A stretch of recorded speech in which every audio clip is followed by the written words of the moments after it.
Uh, Samantha, can you still see the slides? Yep, they're Okay, still up. perfect. Okay, great. So, oh wait, yeah, so here we go. Um, why is oh, there we go. Okay, so she did mention already a little bit about me, but I'll just go over it a bit. I've been a registered dietitian now, nutritionist for over 25 years, which sounds crazy to me. I don't know how that's possible. I am a proud UConn alumni. So if anyone knows anything about college basketball, and UConn put college basketball on the map. I'm a mom to three boys, the oldest, which is actually applying to colleges for the fall, UConn being one of the top three. Yay, go UConn. Um, and actually, I've now been at Valley for 6 years and counting, and I love it. So, anyhow, that's just a little bit about me. So now we're going to get starting about all things protein.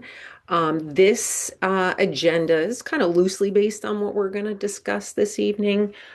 There's going to be more than just this, but I just wanted to kind of give you an idea. We're going to talk about what protein is, why it's important that we include it in our diet, essential amino acids. How much protein do we need? I bet that's a question on everybody's mind. And we'll also be discussing plant versus animal protein and the food sources of protein and giving you some ideas of protein content in different foods. Okay, so, all right. Three takeaways I would like you to think about after this section, after what is protein, is that if you had to name one nutrient, I'm apologize if you can hear my cat. She's never does this, but she's meowing in the background. Anyhow, if you had to name one nutrient that your body cannot live without, protein would be near the top. It is very important. And what it's important because every muscle, every organ, enzyme, immune cell, every almost every cell in our body is built from protein. And contrary to what some might believe, protein is not just important for athletes, it's essential for survival for all of us. Okay, so to get down to the nitty-gritty, probably more than people even care to know about, but proteins are the building blocks pretty much of life, okay? And the building blocks of many of our body's structures. You can kind of think of protein as being the Lego bricks that build and repair everything in our bodies. It is one of three macronutrients, okay? So the other two are fats and carbohydrates. Macronutrients are the nutrients that our bodies need in larger amounts, while on the other hand, micronutrients, our bodies need those in smaller amounts, and those are things like vitamins and minerals. So, protein plays a key role in the building and maintenance of muscles, bones, blood, skin, hair, nails, brain cells. Okay, so you can see why it is so important. We can get protein in our diets from both plant as well as animal sources. Um, a varied diet that includes beans, lentils, whole grains, and vegetables. They can contains all the essential amino acids. Okay. It was originally thought that various plant foods had to be eaten together to get their full protein value. But the current research actually is suggesting that this is not really the case anymore. Many of the nutrition authorities, including the Academy of Nutrition and Dietetics, which is my academy, believe that protein needs can actually be met by consuming a variety of different plant sources over the entire day. It doesn't have to be consumed together. Okay, so why is protein important? It is essential for life-sustaining functions such as, we've already discussed this, I already mentioned it, but building and repairing cells and maintaining muscle mass. Those are some very important things. But we're going to go over the power of protein. I'm going to briefly talk about, some of the things that we need it for or why it's beneficial. As for the power protein, the list is endless. I'm going to just highlight a couple of them on the slide here. Um, Number one is body function. Protein makes up your hair, your skin, your nails, your muscles, as well as playing several roles in our body, such as things like immune health, as well as like neurotransmitters in our brains.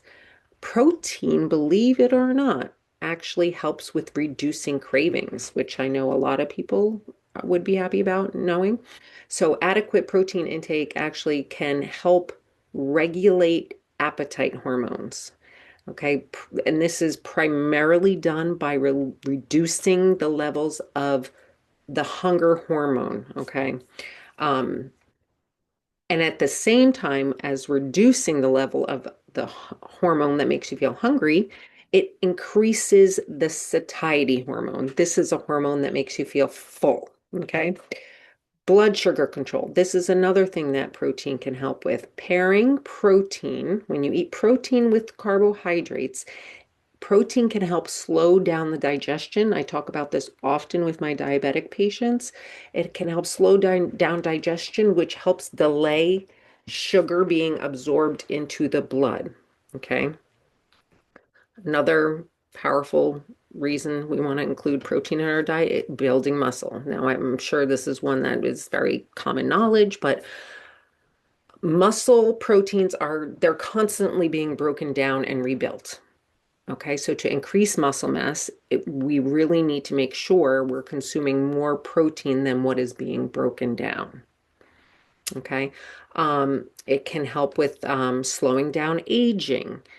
It can by preventing age-related sarcopenia. And sarcopenia, as we age, it's the loss of muscle mass and strength. Okay, so sarcopenia is something, it can predispose older adults or aging adults to frailty, disability, things like that. Okay. Um, Aiding in recovery. Protein gives our muscles the amino acids we need to repair and rebuild muscles. And we're going to talk about amino acids in the next slide or two. So if you're not familiar with what that is, we'll go over it. Okay, so slowing down aging, we said that already. Increasing satiety, that's kind of reducing cravings, but increased satiety. Protein takes longer to digest, kind of like what I mentioned with the blood sugar. So it takes longer to digest than carbohydrates. So this means it will help keep you feeling fuller longer.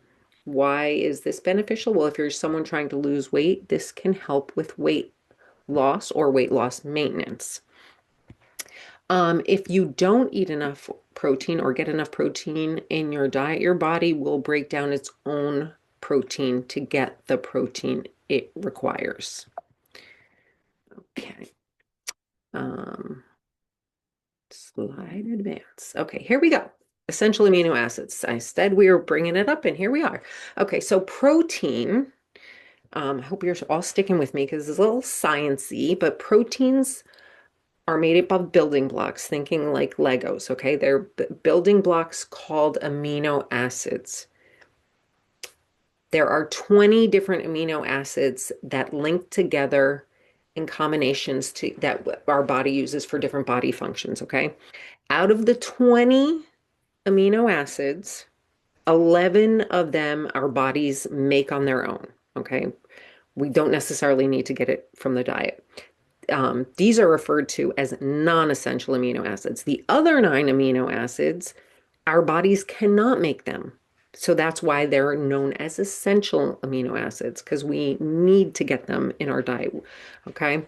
So um, we need to get all 9 essential amino acids for full muscle growth, for recovery, for repair. We can all meet all 20 essential or 20, not essential. We can meet all 20 amino acids just by eating a variety of foods. So we don't really need to count essential amino acids, but I just want to make you aware. Um, when we're talking about a complete protein source has all of the nine essential amino acids, whereas there are incomplete protein sources. Um, those have some of the nine essential acids. Those have some, but they lack all nine. Okay. For the most part, animal proteins, you don't have to worry if you're someone who eats animal proteins. They're complete proteins. They have all 20 amino acids. Plant proteins are incomplete, so they don't contain all 20. Though there are some exceptions, those being like quinoa and soy. All right, that might have been a little too much information, but I want to give you a little bit of background in case you're someone curious about plant proteins versus animal proteins. Um, Okay, so the quality of a protein depends on its bioavailability and essential amino acid content. Okay, so we talked about the essential amino acids. Based on those criteria, the quality of plant proteins are lower than the quality of animal proteins. But, okay, here there's a big but.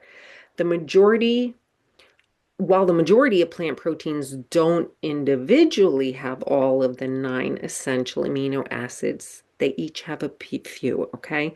So by mixing and matching different plant-based proteins throughout the day, they can complement each other to give you all nine. And remember, you don't have to eat them at the same time, right? Just as long as you're getting them throughout the day, all right? Um, so our bodies do this for us, so we don't have to stress about pairing. Our bodies are wonderful at doing things like this. Um, so if you're someone who doesn't love meat, you can still meet your needs by having a varied diet full of plant-based proteins, okay? And often plant-based proteins are strongly encouraged because they are good sources of fiber, vitamins and minerals. Okay, so this gives you an idea of here, like beans, they lack two essential amino acids, um, and rice lacks an essential acid that beans have. So a complete protein would be something like having rice and beans, right? I hope this makes sense. We're going to get down to probably what most of you are interested in, okay, which is how much protein is needed, okay? All right. Honestly, it really depends. These are the basics, okay? Recommendations, I want to say this. Recommendations, they need to be individualized. However, for the purpose of this presentation, we're going to look at the general guidelines for the RDA, which is the recommended daily allowance for the RDA for protein, okay? The RDA for protein, recommended daily allowance, is 0.8 grams to 1 gram per kilogram of body weight per day, okay? This is for adults age 18 years or older, okay?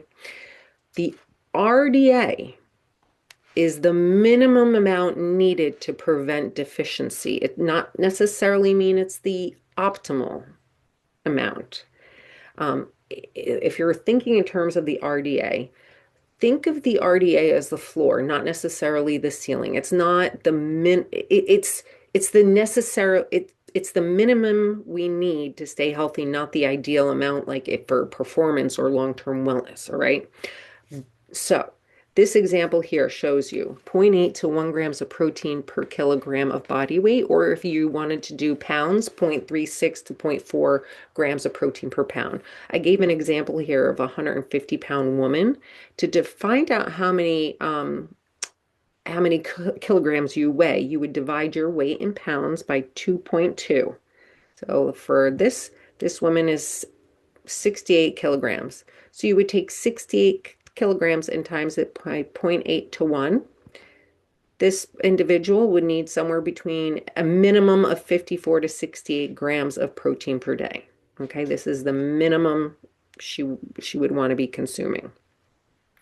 I hope everybody got that, all right, and what the RDA is. Now, things are new things are coming out, but I briefly want to talk about the new recommendations that the USDA came out with regarding the new dietary guidelines for Americans. This here 0.8 to 1 is what is mostly what we're using. Okay. Their new recommendations are coming out with 1.2 to 1.6 grams of protein per kilogram. Honestly, that seems slightly high. So I'm still sort of waiting for some additional research and continuing to recommend what the RDA is set out. Now, again, individualized. If athletes or people who are exercising frequently, like weight training, their needs might be higher, especially for an athlete. Older adults may also require a little bit more, but for the general population, zero point 0.8 to 1 is still what I would be recommending. Um, the following comes directly from the Nutrition Source, which actually is the Harvard Chan School of Public Health's website, the Nutrition Source. You can go check it out for even more information. Um, the Nutrition Source, it's an evidence-based online resource that provides independent, science-focused guidance on diet and health. And according to them, the new dietary this comes directly from their website. The new dietary guidelines suggest that adults consume 1.2 to 1.6 grams of protein per kilogram of body weight, which is 50 to 100% more than what was previously recommended, which is the zero point 0.8 to 1. Okay. Um, Certainly, protein needs are highly variable, and wider ranges have been set by groups like the National Academy of Medicine. But these needs are best determined by a healthcare provider or a registered dietitian, as consuming excess protein can still be converted to fat in the body and lead to weight gain. And it should be known that many people in the United States are consuming more than enough protein. In the developed country like the United States, there are not many people that are deficient in protein. Okay. So I just wanted to briefly go over that. So where can you find high protein foods? What are considered proteins? Okay, we're going to go over animal versus plant-based. Okay, first we're going to talk about or give you some examples of high protein foods, animal-based food sources. Um, and going over this, you can see different foods on here. You want to focus on higher protein intake from leaner sources, so like poultry with the skin removed, fish, eggs, shellfish, low fat, and fat free dairy. So here you can see some that we even have cottage cheese, yogurt, cheese sticks. You could do fish and seafood. These are all considered protein, eggs, different types of cheeses. Um, it doesn't have to be lactate milk. It could be any kind of milk, but this is a 1%, which is a low fat milk. We have different fish that is canned. We have chicken, turkey, and lean beef. These are all animal-based sources of protein, and these would be considered complete sources of protein. Now, these are high protein foods that are plant-based sources. Um, you know, exploring plant-based protein sources is wonderful. And I'm often talking to people about trying to add more to the diet because adding more plant-based protein sources can actually improve overall health outcomes. There's been many studies that show that actually replacing some animal protein in the diet with plant protein can help lower blood cholesterol levels, probably because a lot of the plant-based protein sources are high in fiber, which has been shown to help lower cholesterol. So it is beneficial for, reducing your risk for heart disease. Another positive outcome would be decreasing blood pressure, improve diabetes control, um, and reducing your risk for certain types of cancer. Now, I'm definitely not suggesting anyone has to go plant-based, not at all, but including these food sources more often in your diet definitely has benefits. Think nuts, seeds, beans, legumes, soy foods. These are all sources of plant-based protein. I usually say try and challenge yourself to vary your plant-based protein on a weekly basis. There is a wonderful website called Meatless Monday. I think it's meatlessmonday.com, the full website. It can give you ideas on different recipes that you can try at least once a week to try and, you know, see how if you may like to include some plant-based protein in your diet. And I often think people are not thinking of plants sources when it comes to protein. Now, uh, and I should say, plant-based proteins are generally thought of as incomplete because they do not have all of the nine essential amino acids. But again, combining some together, you can get complete protein. Um, and you can definitely get all of your protein needs from food. But I do have a lot of people often asking me about protein supplements. If you're having trouble meeting your needs, or if you're looking for a way to supplement in addition to whole foods, protein supplements can be a handy thing, an easy thing to add to your diet. But I do always say, you want to remember supplements are just that. They're supposed to supplement your intake, not overpower it or be the main source. Whole foods will always be superior to any supplement due to like the other added benefits that come along with whole foods, like vitamins, minerals, fiber, phytonutrients. Whole foods contain those. Um, Protein supplements may be helpful for people and individuals that have maybe increased protein needs or certain health conditions that require more protein. And I know someone will likely ask, but there's not one particular protein supplement that I recommend over another. They do serve an easy and they're versatile and just a way to add protein to your diet. But say try to aim for whole food first. Um, okay. I do kind of also want to mention this when we're talking about supplements. Um, Third-party testing, okay? It ensures that what the manufacturer says is in the product is accurate and safe. That's what third-party testing does. Um, most brands will usually clearly, have on their websites, what is it, what it contains, um, and on their packaging. But dietary supplements in the US, they're regulated more like food than like drugs, meaning honestly, the manufacturers don't need the FDA's approval before selling them. So having a third party certification kind of leads itself to some transparency and has them take a little bit of accountability that that isn't required of them. Okay, so the companies don't have to do this third party testing; they're doing it in addition.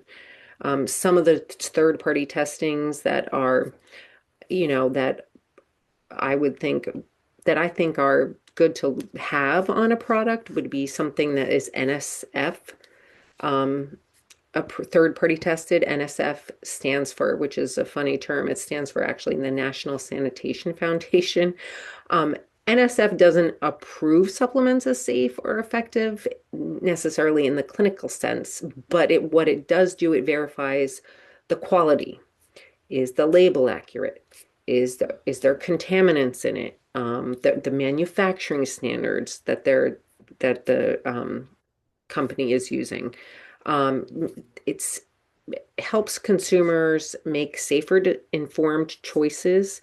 The NSF has been around since the 1940s. It has many sectors. That's why I say the National Sanitation Foundation sounds weird when it comes to protein supplements, but it has many sectors, one including nutrition and wellness.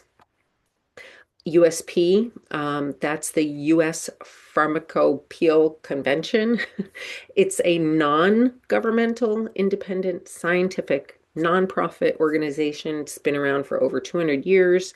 If your product has the USP verified mark, which I've put, the marks on for all of these three on the screen here, products with the USP verified mark have met the extra assurance criteria.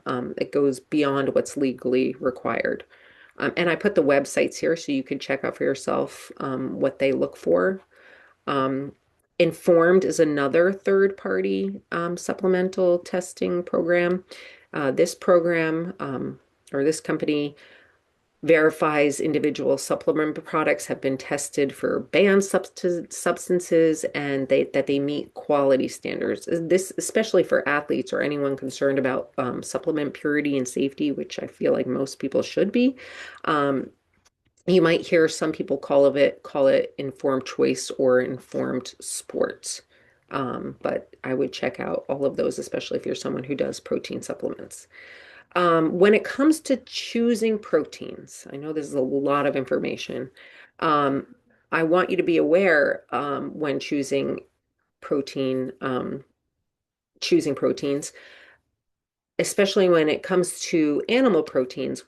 Saturated fat is something we want to think about, okay? We want to choose lower saturated fat proteins, okay? Saturated fat is a type of fat. It's typically solid at room temperature. It's mostly found in animal proteins. The reason why you want to choose foods lower in saturated fat is because saturated fat is associated with an increased risk of heart disease, as well as certain types of cancers. When it comes to choosing protein, um, especially animal sources, you want to choose ones that are lower in saturated fat. Those would be lean poultry, chicken, turkey, with the skin removed, trimming all visible fat. When it comes to dairy, choosing low fat, meaning 1% or lower, or even fat-free dairy, or choosing fish. Okay. Plant-based sources of protein, they have no saturated fat. There's no saturated fat in plant-based foods or very limited. You might see it in some nut butters, but in general, very low in saturated fat. And plant-based sources of protein also provide fiber and other nutrients, vitamins, minerals that animal protein might not contain. Well, they definitely do not contain fiber. Also, when we're thinking of animal-based proteins, well, you could even think of it in some of the plant-based proteins that are processed. We want to look at the sodium content. I would say probably 90% of the patients and clients I speak with, deli slices, lunch meat, deli meat, whatever, cold cuts, whatever you want to call. Often I know it's convenient for lunch, but they're very high in sodium. Bacon, ham, sausage, hot dogs, any kind of jerky, nuts you would want to get unsalted. Even some of the nut butters are high in sodium. The overall recommendation is less than 2,300 milligrams of sodium per day. If you're concerned about sodium at all, just a little aside from protein, choosing foods that have less than 140 milligrams of sodium per serving is a general recommendation. It can be labeled as low sodium. So I did want to put the protein content of some different foods. So this is kind of a grid of some animal-based foods. I will say most of your meats, whether it's chicken, turkey, beef, fish, pork, 3 ounces on average is about 20 grams of protein. So a 3 ounce portion is about 21 grams of protein. So in 3 ounces, 21 grams of protein. That means in about 1 ounce of meat, there's 7 grams of protein. 21 grams of protein, 3 ounces. 3 ounces is about the size of a deck of cards. So if you can visualize that, it's not that big, and you're getting 21 grams of protein in that size. Eggs, depending on the size, have about 7 grams of protein. Milk in general, whether it's skim, 1%, if it's 2%, whatever the milk, if it's dairy milk, it's got about 8 grams of protein per cup. Greek yogurt, I'm looking at plain, not non-fat, about 5 ounces, can have anywhere from 12 to 18 grams of protein. Greek yogurt is high in protein than traditional yogurt. Some people aren't even thinking of cottage cheese, but cottage cheese is a source of protein. And cheese in general, let me go back. Cheese in general, it itself has protein too. You could see here in about 1 ounce, there's 7 grams of protein. Again, I would try and choose low fat and limit cheese because it can be very high in sodium. plant-based foods. So again, you can see here, there is protein in plant-based foods. Lentils. Lentils are wonderful because they contain fiber, they have iron, and they have protein. Just in a half a cup alone, there's about 9 grams of protein. Yes, you're going to get more protein serving per serving in animal sources of protein, but you know, just keeping in mind the nut butters like peanut butter and 2 tablespoons, there's 7 grams of protein. Quinoa, which is considered a complete protein because it does have the essential amino acids, in 1 cup has about 8 grams of protein. Whole wheat bread, one slice can have up to about 4 grams of protein. Again, it depends on the brand you're buying. You can always look at the food label. There might be even some that have more than 4 grams of protein. Tofu, just to give you an idea. Um, and thinking about snacks, rather than, grab a protein bar or something, think about how you can incorporate protein from whole foods, um, snack ideas from Whole Foods. These are simple, real foods you can grab under a minute generally. Um, I will say protein often pairs best when you're works best when you're pairing it with something that has fiber and or healthy fats because it will help especially with your diabetic, these snacks will help your blood sugar stay steady. It'll also control your hunger. Fiber helps keep you feeling fuller longer, so the fiber and the protein itself will help with that. Um, I also put portion sizes here because portion matters. Snacks, again, snack is not a small meal. It's just that a snack. Generally for a general, everyday person, I would say a snack generally should be somewhere under 200 calories. So this just gives you some snack ideas. And how much protein can be in it. Look, if you like edamame, you could do 1 cup steamed edamame and get 18 grams of protein, about 18 grams of protein. I also wanted to give you an idea of a 1 day sample menu and about how much protein can be in it. So, like for breakfast, if you had 2 eggs, a slice of whole grain toast, a tablespoon of butter, and a cup of berries, you can have anywhere from 25 to 30 grams of protein. Um, I find that a lot of people that I speak with often even skip breakfast. And, this doesn't necessarily go along with protein, but skipping breakfast, they're often compensating by eating a lot late at night, and it's usually foods that are not nutritionally, um, I don't want to say nutritionally sound, but they are not nutrient dense. Whereas if you had just added breakfast, something like this that would keep you feeling full with the whole grains and the protein and the fiber, it would be beneficial. Lunch, some grilled chicken, having some quinoa, which is also got protein in it, mixed vegetables, a little bit of olive oil, anywhere from 35 to 40 grams of protein. Dinner, here you can go salmon. If you don't like fish, do maybe some tofu or another, maybe you don't have chicken for lunch, you had tuna, then have the chicken for dinner. Some roasted potatoes. Potatoes are perfectly fine and healthy. Um, Broccoli or whatever greens or other vegetable you might like, if you're up to 35 to 40 grams of protein. So it really is not that hard to meet your protein needs.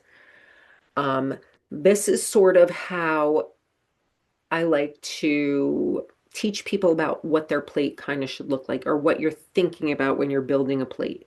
Healthy protein, remember, think lean proteins, fish, poultry, nuts, seeds, beans, low fat or fat-free dairy to include. Fruits and vegetables, very important. Vegetables contain protein as well, as do whole grains. The white refined grains are going to be lower in protein than any of the whole grains. Um, and so moving on, when it comes to protein foods, the bottom line is when we're doing animal-based proteins, we want to choose lean protein because we want to, again, limit our saturated fat intake. So choosing things like fish, chicken with the skin removed, some eggs, low fat or fat-free dairy to be included.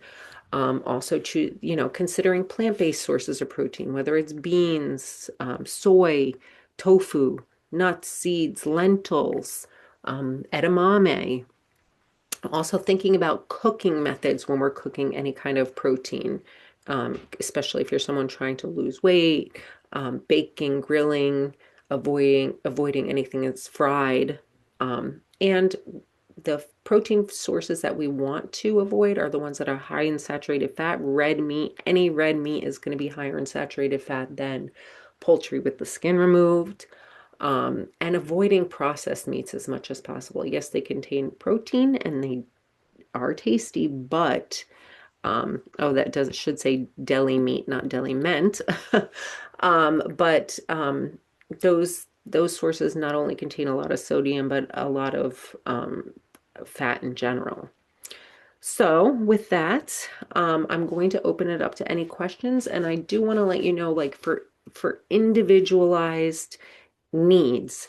If you feel like you want further discussion or you have other healthcare concerns that go along with protein, speaking with a dietitian one-on-one might be valuable. And if you want to, you can always call the number that's here, 201-634-5371, because we do offer nutrition counseling at the Luckow Pavilion, which is across the street from the new hospital. There is outpatient nutrition services. And with that, I'll open it up to any questions. I see there are. So I'm going to answer some questions that are here. So the first question I see is when the diabetic patients need to reduce carbs, should they eat more protein?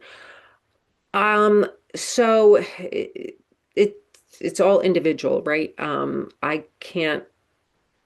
would to go by more information. I mean, reducing carbs depending on what you're eating or what the person is eating.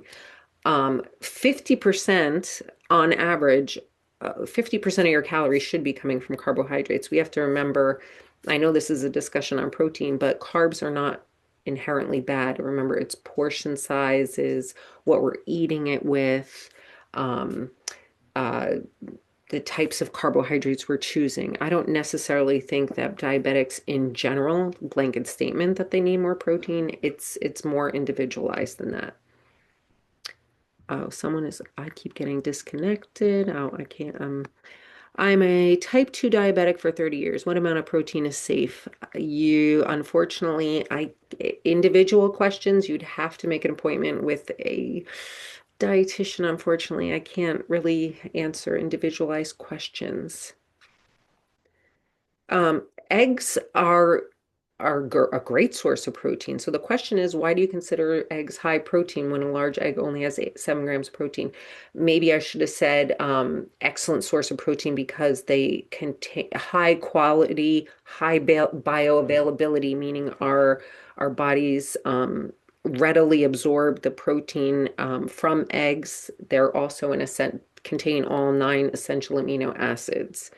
Um, what are your thoughts on high protein drinks like Premier Pro? So, um, when it comes to specific protein supplements, I really do not have preferences. I don't, there are so many on the market. I would have to look at each ingredient individually. I think supplements do or can serve a purpose, but I would again go for whole foods more than anything else. Um, so are different types of nuts somewhat equal in protein? You showed peanuts and almonds. Are they any better than walnuts? So, each type of nut, there's going to be a range depending on the type of nut and the serving size.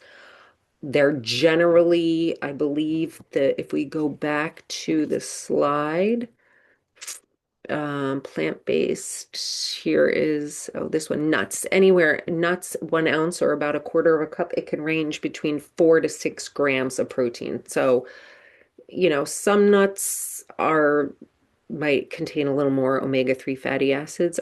it depends on the nut that you like. Also, we have to remember nuts, they do have a little bit of protein, but a quarter of a cup is a serving size. And we have to remember in 1 ounce, about a quarter of a cup of nuts, there's about 200 calories.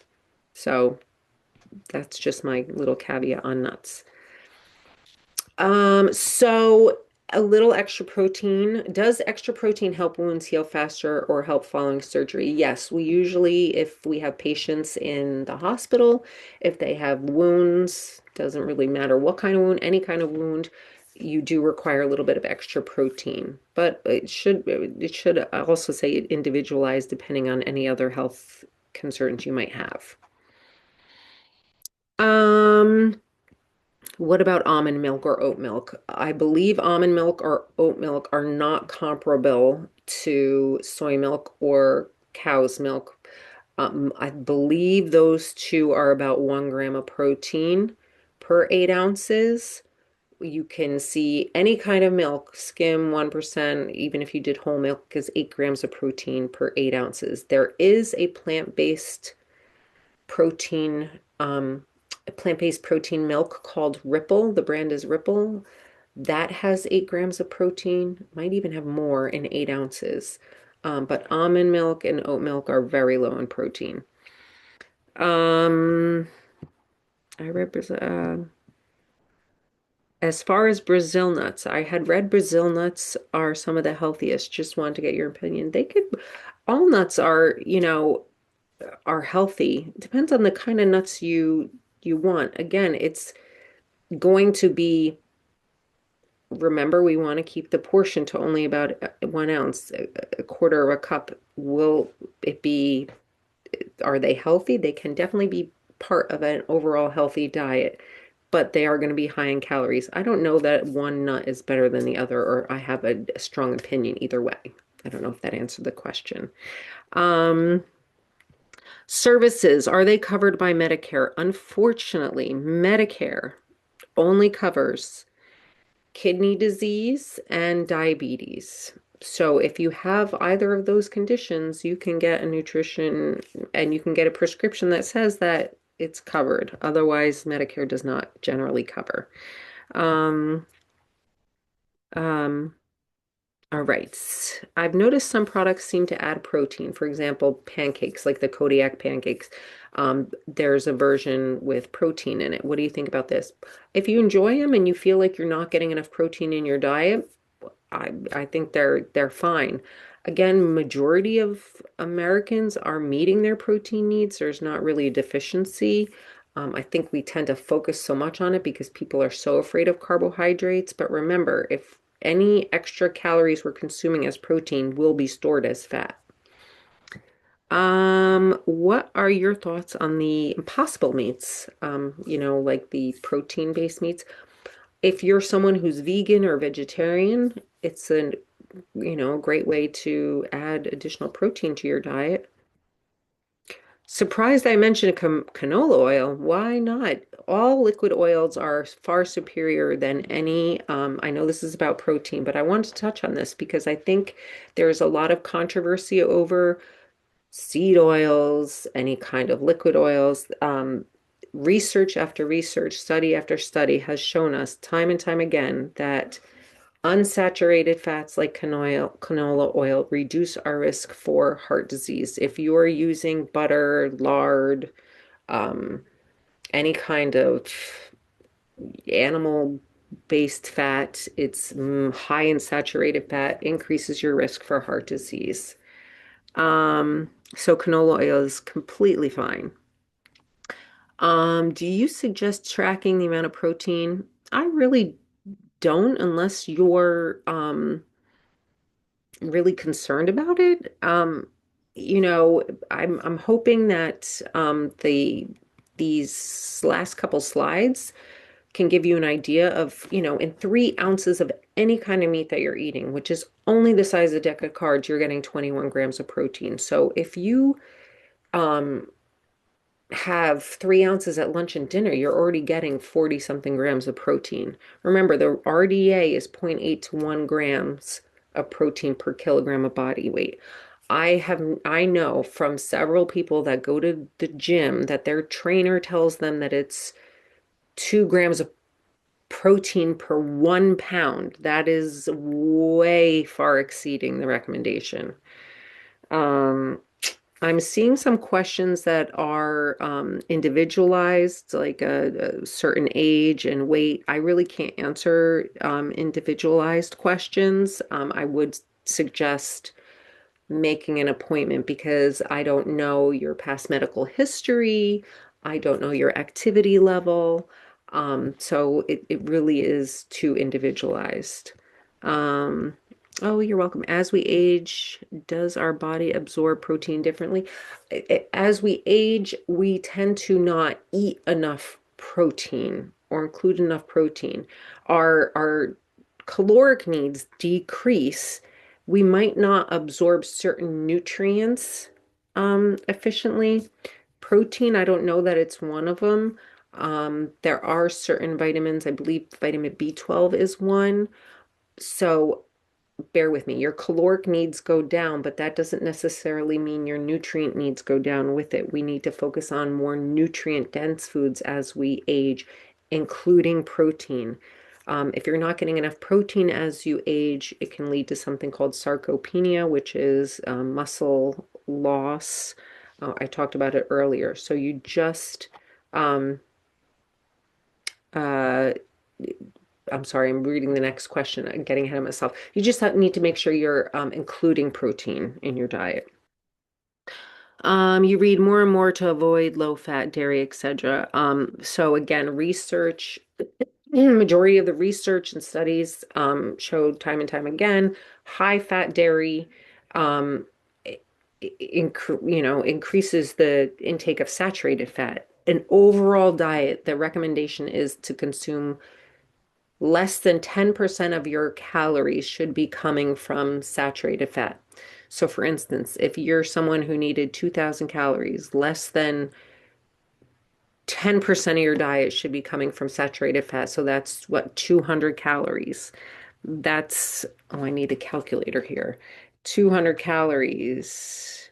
That's only about 22 grams of saturated fat.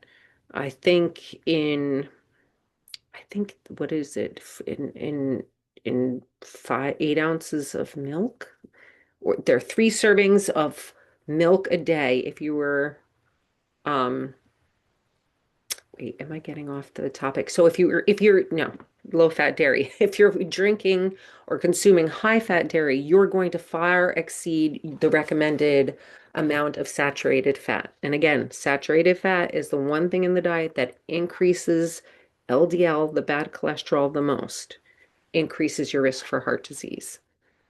Um, how much protein does seniors need daily? I can't answer. It's an individualized question. The RDA is zero point 0.8 to 1 grams per kilogram of body weight.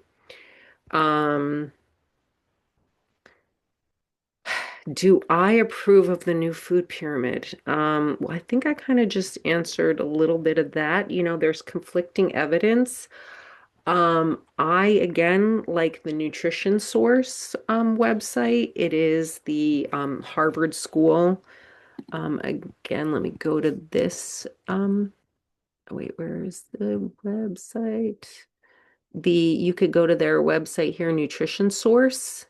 Um, I I'm more aligned with their recommendations, choosing low fat.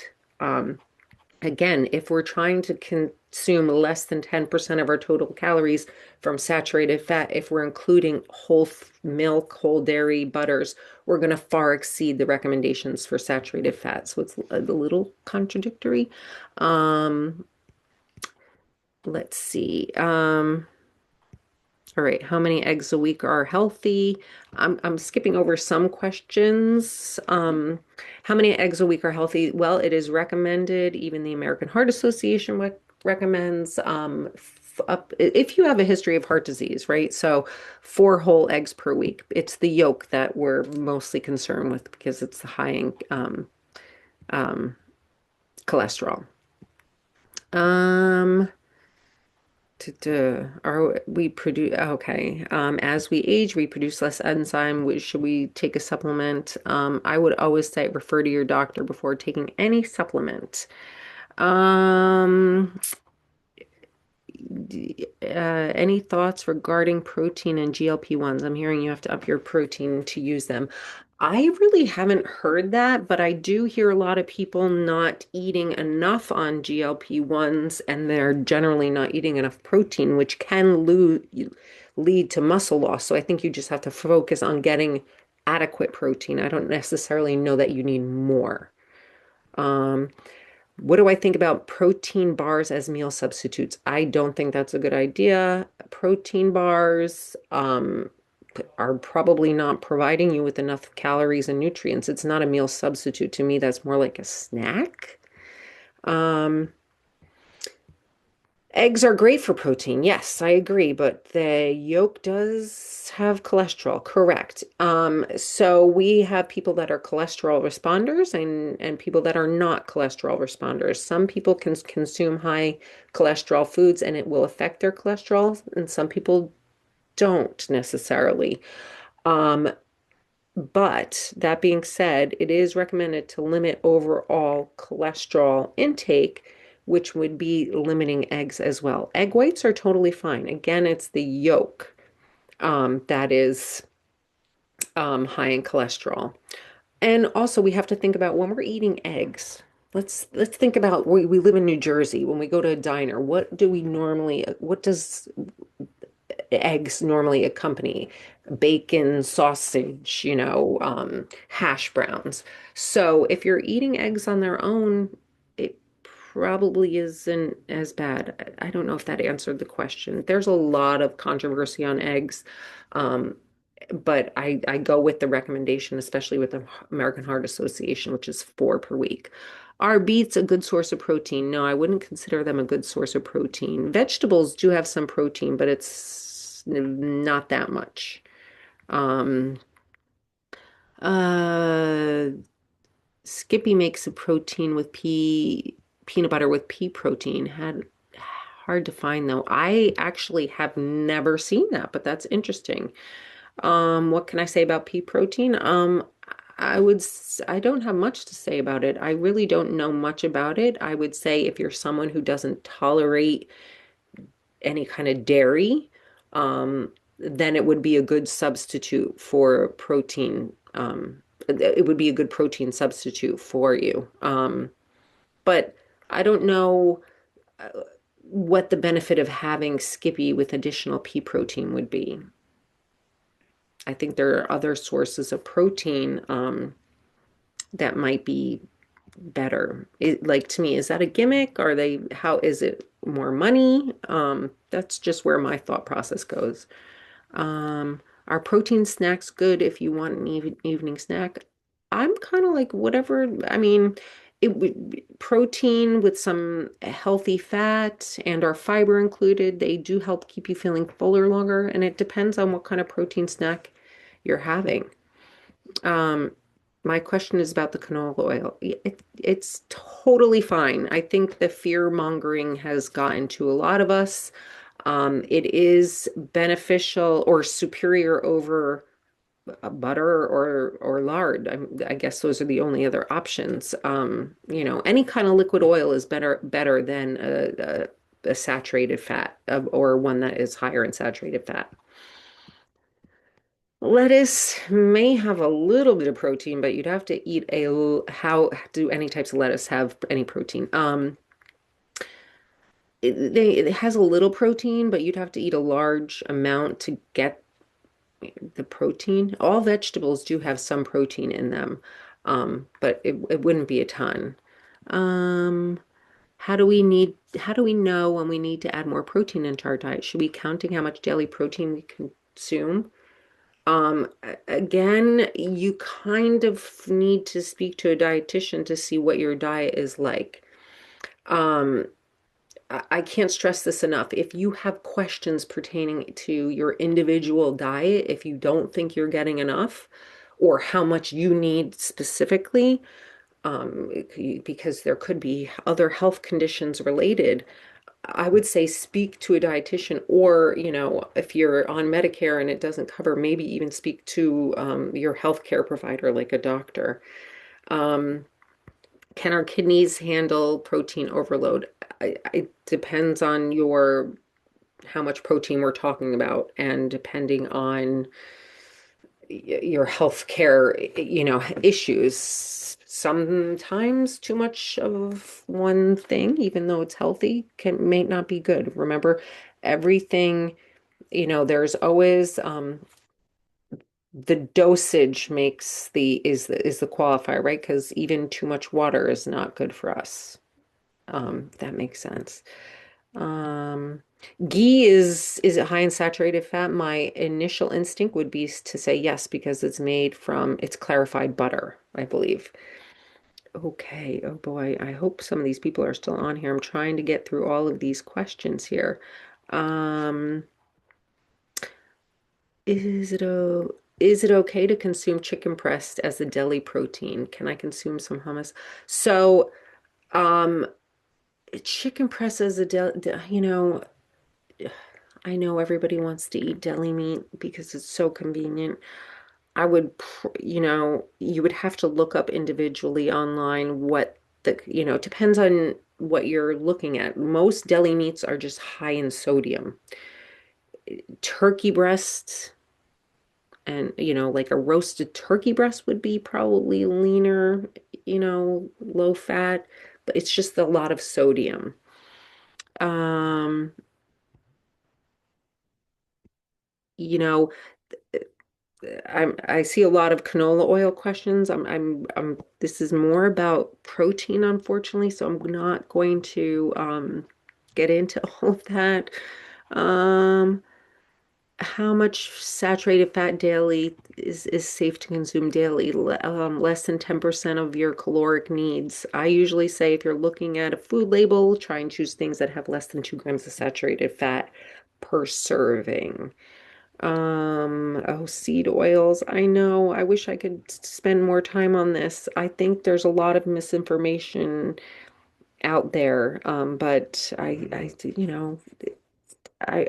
focus on whole foods, lean proteins, fruits, vegetables, whole grains, and using here healthy oils like olive oil, canola oil, um, avocado oil, avoiding the ones that are high in saturated fat. Avocados are not necessarily a good source of protein. They're a good source of fiber and healthy fats.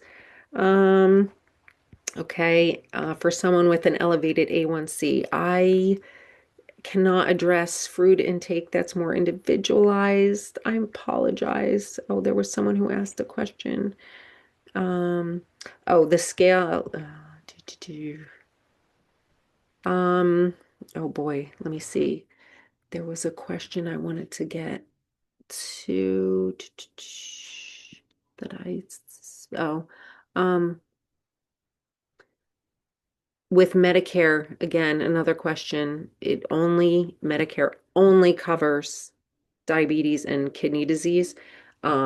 You, I believe, would have to pay out of pocket to see a nutrition for anything other than that. um what about mushroom hot cocoa? To be honest, I don't know anything really about that in terms of protein. Um, I probably should do another session on fats alone. Put it in the suggestion box when you get your survey. Um, here's a protein question. Is hummus a good source of plant-based snack? It does count as a protein. A third of a cup of is a serving. You could use it as a snack. I think it is a great idea because it's made from beans. You can dip carrots in it, cucumbers, whatever thing you want. I'm sure people would rather dip chips or pretzels, but doing vegetables is probably a better way. Um, it is a good source of plant-based protein. Um, all right, I think with that, any other Yes. questions?